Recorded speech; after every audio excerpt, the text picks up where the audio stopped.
Hello guys, મારા સનનો birthday છે 5th જાન્યુઆરીએ. તો હું ઘરે ટ્રાય કરું છું કેક બનાવવાનો. તો મને થયું કે આજે એડવાન્સમાં એકવાર કેક બનાવીને જોઈ લઉં કેવી બને છે. જો સારી બનશે તો પછી અગેઇન 4th જાન્યુઆરીએ બનાવીશ બર્થડે માટે. તો હું બતાવું છું તમને. હું લીડરમાંથી લાવી છું ટેમ્પટિંગ ચોકલેટ કેક મિક્સ, અને એમાં બધું રેડી જ હોય છે. ખાલી એગ્સ, વોટર અને ઓઇલ એડ કરવાનું હોય છે. એ અહીંયા લખ્યું જ છે, એની પાછળ પ્રિપેરેશન ઇન્સ્ટ્રક્શન આપી છે. મારું પ્રીમિક્સ રેડી છે અને મેં ઓવન બી પ્રીહીટ કરી દીધું છે. અને હવે હું મૂકીશ ટીનમાં અને રેડી થઈ જશે પછી બતાવીશ કે કેવી બને છે. તમે આવજો ખાવા. હા, સરસ બને ને તો તમે લોકો પણ આવજો ખાવા. રવીનાબેન હેલ્પ કરે છે મારી પ્રેગ્નન્સીમાં. એ ઊભા ને ઊભા એ બી શીખે છે, એમનું બેબી આવશે એટલે.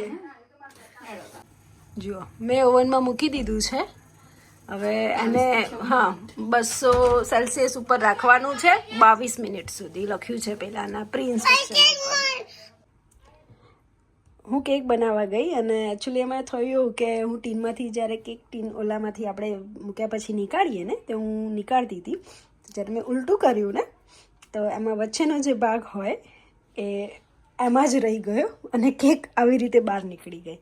તો આજે જસ્ટ આમ બી મેં ટ્રાય જ કર્યો હતો કે હું ટ્રાય મારી જોઉં કે કેક કેવી બને છે, અમારા ઓવનમાં થાય છે કે નહીં. થાય છે. પછી મેં એને વ્હાઈટ ચોકલેટથી અને ચોકલેટ ઓલું ચિપ્સ આવે ને એનાથી ગાર્નિશ કરી છે. બસ ખાઈશું 1-2 દિવસ અને છોકરો ટ્રાય કરશે.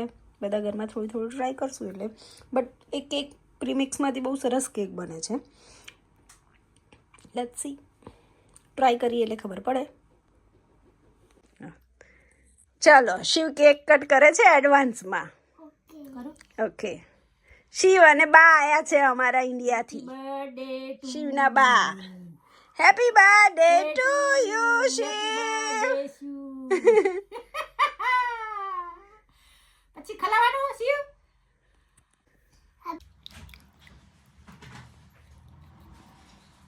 મેં કેક બનાવી છે આજે ઘરે અને શિવ ખાવા બેસી ગયો છે કેક.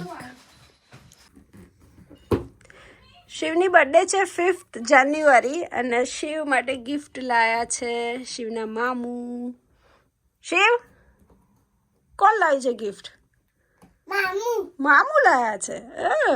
તો શું છે આમાં? સાયકલ. તો ચલો ઓપન કરો. હવે કરવી છે ને ઓપન? ઓકે.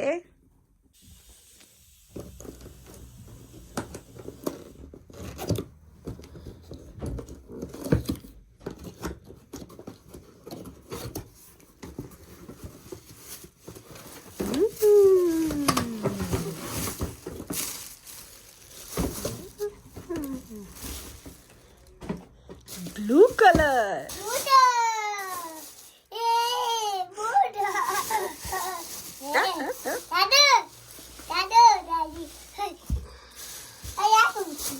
એ શું છે? લાવ.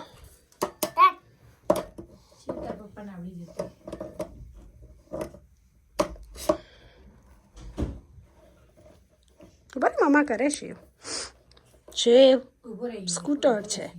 જો શું લખ્યું છે એની ઉપર? સ્કૂટર. બે પગ મૂકીને ભર બકા. બે પગ મૂક.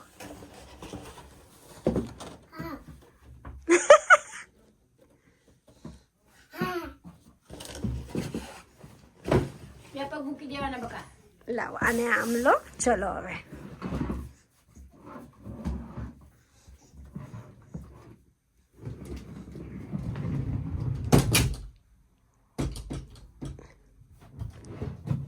કેવી છે શિવ? નવી છે. બાબા લઈ જવાનું એની માટે છે.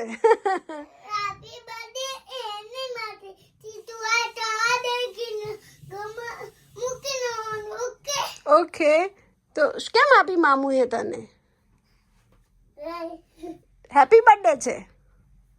શિવનો હેપી બર્થડે છે.